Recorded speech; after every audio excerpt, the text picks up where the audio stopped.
Welcome, dear listeners, to a journey into one of the most powerful and mysterious tales ever told about colonialism, human nature, and the darkness that lies within every soul. Today, we delve into Joseph Conrad's Heart of Darkness, a story that takes us deep into the African Congo and even deeper into the shadows of the human heart. Our narrator, Charles Marlow, a seasoned sailor, will recount the voyage that changed him forever. We begin on the Nelly, a ship anchored on the River Thames. As the sun sets, Marlow starts his tale. He looks at the familiar English river and reflects that this place, too, was once one of the dark places of the earth for the Roman conquerors. This thought leads him to his own journey into another dark place, the Congo River in Africa.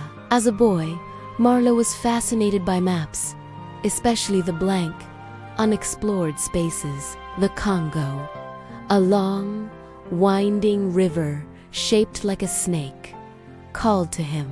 He secured a job as a steamboat captain for a Belgian company that was extracting ivory, a symbol of immense greed and wealth. But Marlow would soon discover this was no ordinary adventure. It was a descent into madness. Before heading to Africa, Marlow travels to Brussels, a city he calls a whited sepulchre, beautiful on the outside, but hiding decay within. After signing his contract and undergoing a strange medical exam, he sets sail.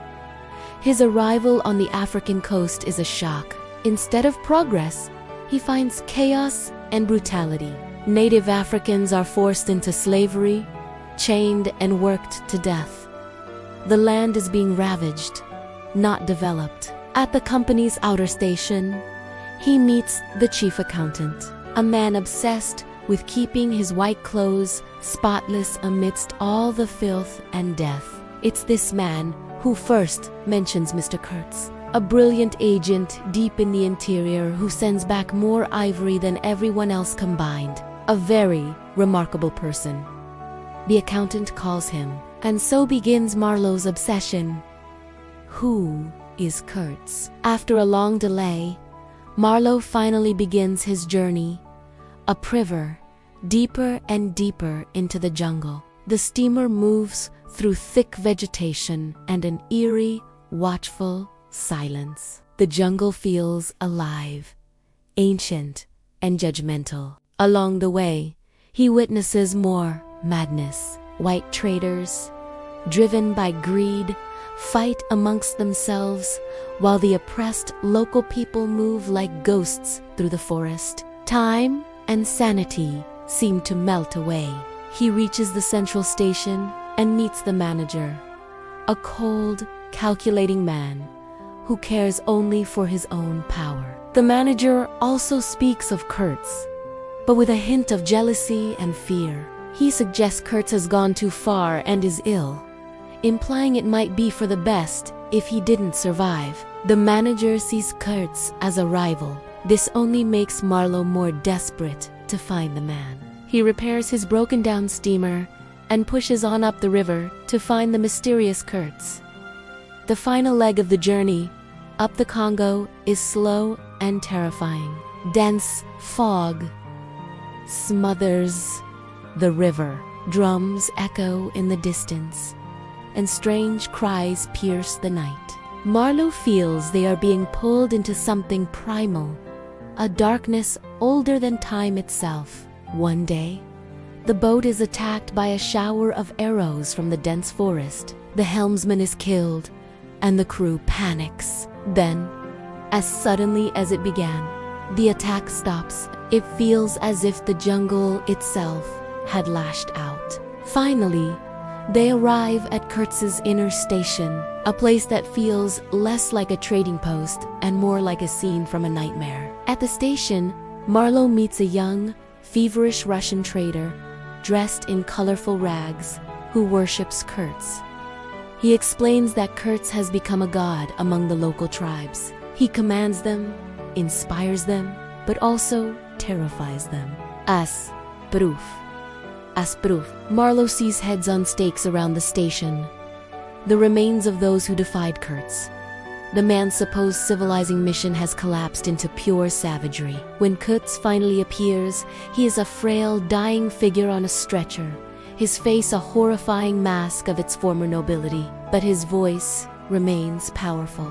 He speaks of grand plans to bring light to the dark places of the earth.